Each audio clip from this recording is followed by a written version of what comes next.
Hello friends, મારી Gujarati channel માવના જાયકામાં તમારું સ્વાગત છે। આજે આપણે ગુજરાતી ઢોકળા બનાવીશું। માટે મેં એક વાડકી ચોખા માટે સેટ કરી લીધી છે। હવે આ વાડકીથી હું 3 વાડકી ચોખા લઈશ। 1 2 3। આ જ વાડકીથી મેં 1 વાડકી અડદ દાળ લીધેલી છે। 1 ચપટી મેં મેથી લીધી છે, જેનાથી ઢોકળા એકદમ સોફ્ટ થશે અને આથો પણ જલ્દી આવી જશે। આ ત્રણેય ચીજને આપણે 5 થી 6 કલાક પલાળી રાખીશું।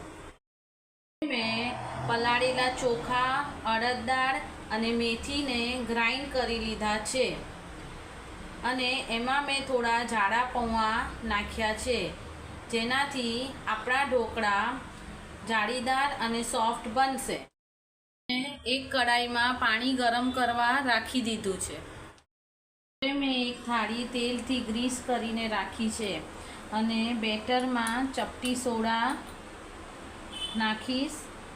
એના ઉપર થોડું તેલ નાખીશ અને એક જ ડાયરેક્શનમાં એને હલાવીશું, જેનાથી ઢોકળા એકદમ સોફ્ટ અને જાળીદાર બનશે।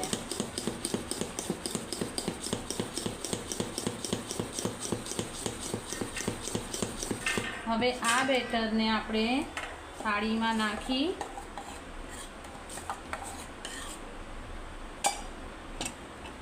અને કડાઈમાં રાખી દઈશું અને 5 થી 7 મિનિટ એને થવા દઈશું।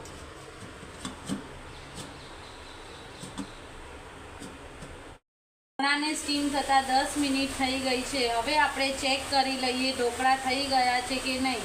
તો હવે હું ફોર્કની મદદથી ઢોકળાને ચેક કરું છું।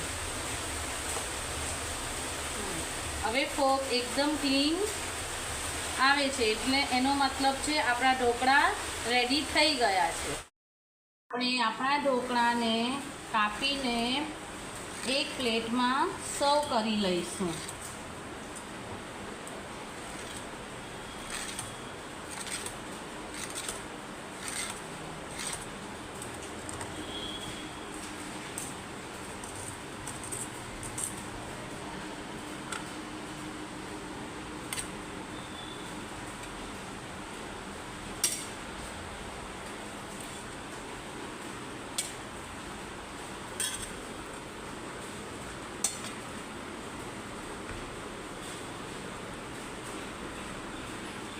જુઓ ફ્રેન્ડ્સ, આપણા ઢોકળા કેટલા સોફ્ટ અને મુલાયમ થયા છે। ચટણી સાથે ખાઈને એને એન્જોય કરો।